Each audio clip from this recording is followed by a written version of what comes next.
Madeira did not sleep. Not properly.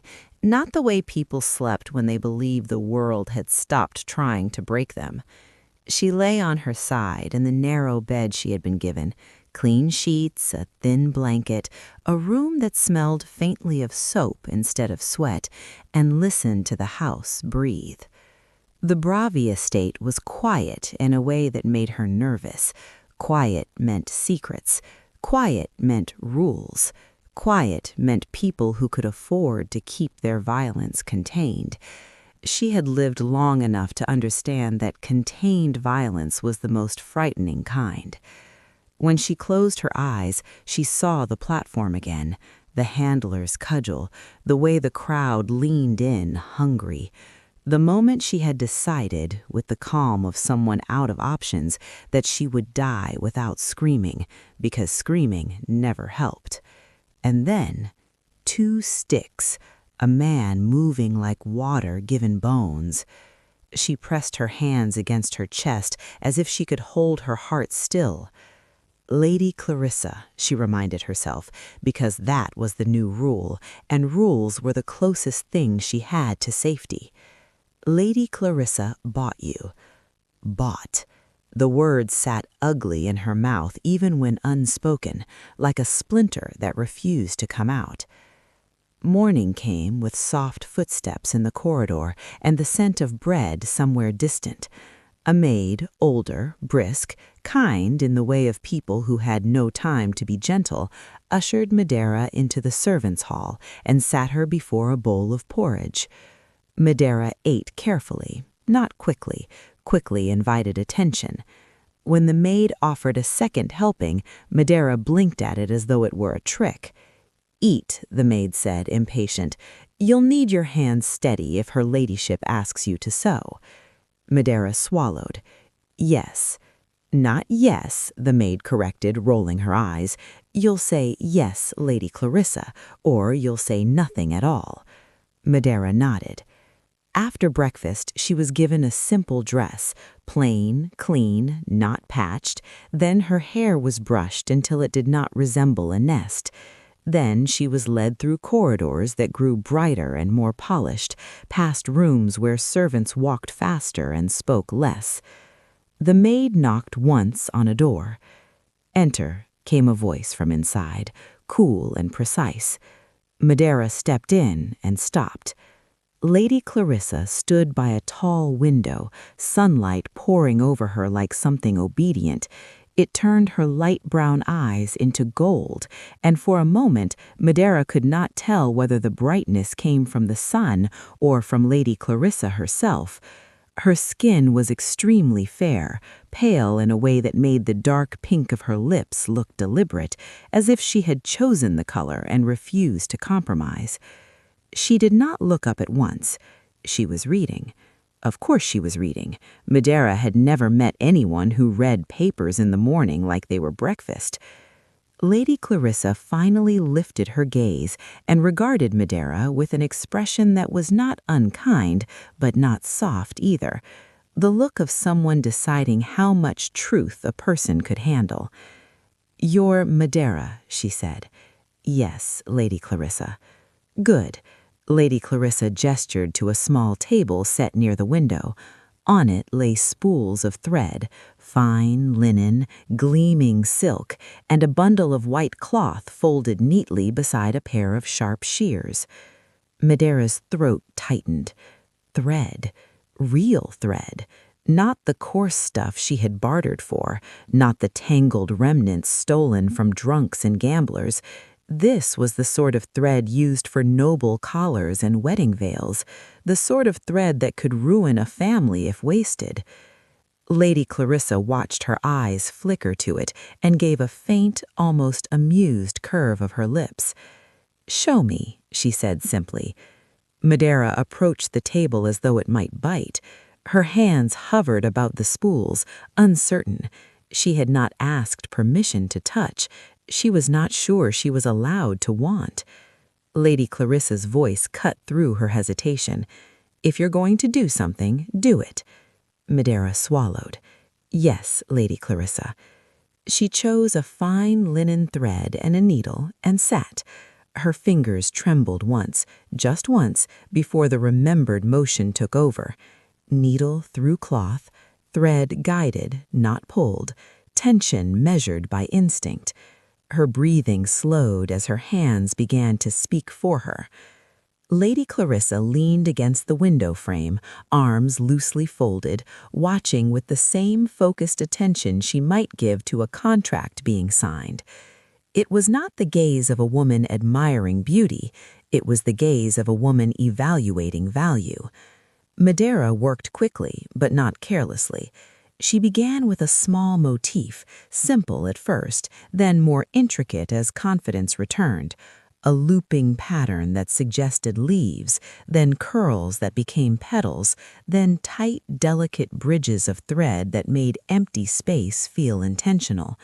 As she worked, the fear in her chest loosened enough to allow thought, a thought that was dangerous. If she understands this, I might live. Lady Clarissa's voice interrupted it. Where did you learn? Madeira's fingers did not stop. My mother. And your mother? Madeira hesitated. The needle paused at the cloth's surface, then moved again. She worked for a seamstress once, before we had to sell things. Sell things, Lady Clarissa repeated, as though tasting the phrase for accuracy. Her eyes narrowed slightly. Not your labor, things. Madeira swallowed. Yes. Lady Clarissa was quiet for a moment. Then, how long did it take you to make the collar you're thinking of? Madeira blinked, startled. The collar, Lady Clarissa said, dry. You just imagined it. You have a design in your head already. How long? Madeira stared down at her hands as if they had betrayed her. 2 days, she admitted. Lady Clarissa's eyes warmed with interest. And if you had better thread and uninterrupted time? Madeira's mouth went dry. 1. Lady Clarissa smiled then, not wide, but real. It made Madeira's stomach lurch. It was the smile of someone who had just found a weakness in the market. You will make me 3 samples, Lady Clarissa said. A collar, a cuff, and something that could be attached to a sleeve. Keep them small. Precision matters more than size. Yes, Lady Clarissa. And you will not tell anyone what you are doing, Lady Clarissa added, voice sharpening. Madeira's hands faltered. Lady Clarissa's gaze flicked to them. Do you understand why? Madeira swallowed. Because they might take it? Because, Clarissa corrected softly, because they will attempt to copy it, and they will fail, and then they will blame you for their failure. Madeira stared at her, horrified. Lady Clarissa's expression remained calm. People dislike paying for what they don't understand. They dislike it even more when a child can make it. Madeira did not know whether to be flattered or afraid, so she chose the safer option. She was afraid. Lady Clarissa nodded once, satisfied. Good. You learn quickly. A knock sounded at the door. Lady Clarissa did not turn. Enter. A servant stepped in, bowed, and announced, Lady Clarissa, your father requests your presence in the lower study.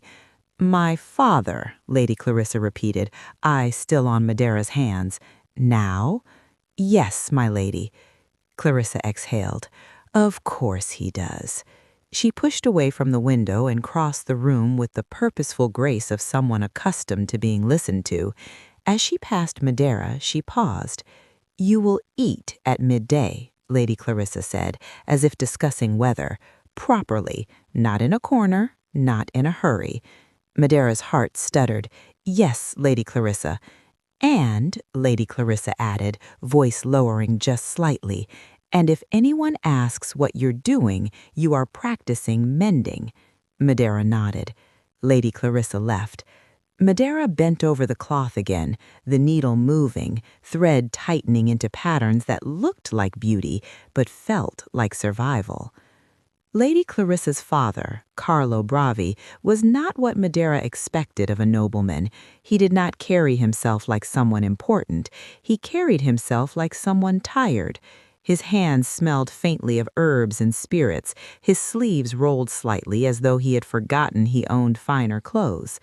Lady Clarissa entered the lower study with the expression of someone about to negotiate with a stubborn creditor. "Father," she said.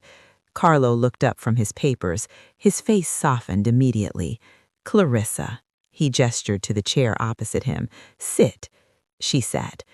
Carlo sighed. "Your grandfather tells me you acquired 2 slaves yesterday." Clarissa's tone remained even. "I did." Carlo's eyes tightened. "And one of them is a man who fought guards with sticks." Clarissa lifted a brow. "You make it sound dramatic." "It is dramatic," Carlo said, dry.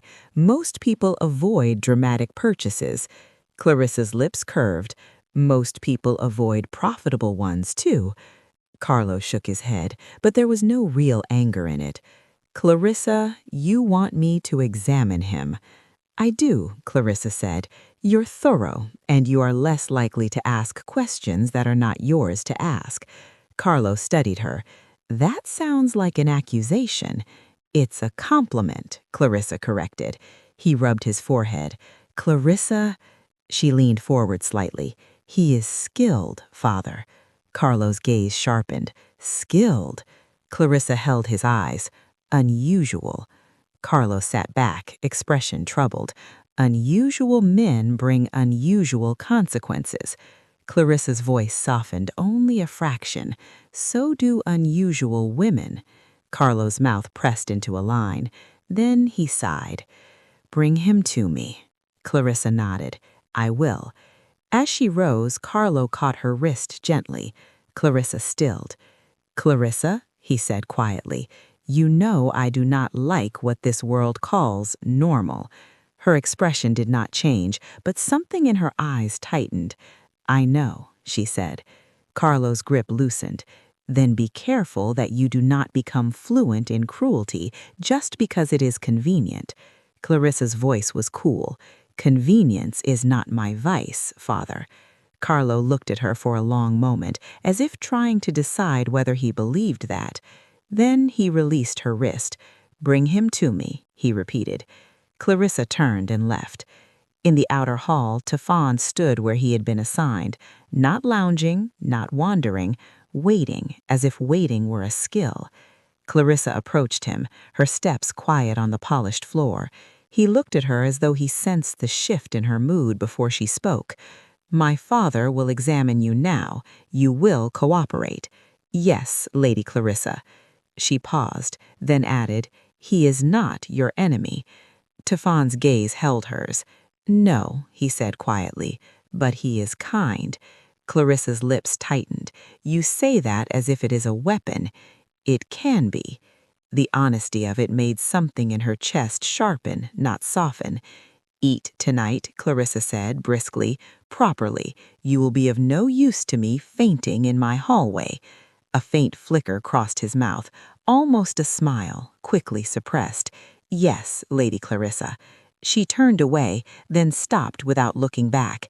"And Tefan—" He waited. She measured her next words carefully, as if they were part of a contract that could not be amended later. "Do not make me regret acquiring you." Behind her, his voice was quiet, controlled, and too steady. "I do not intend to." Clarissa walked on.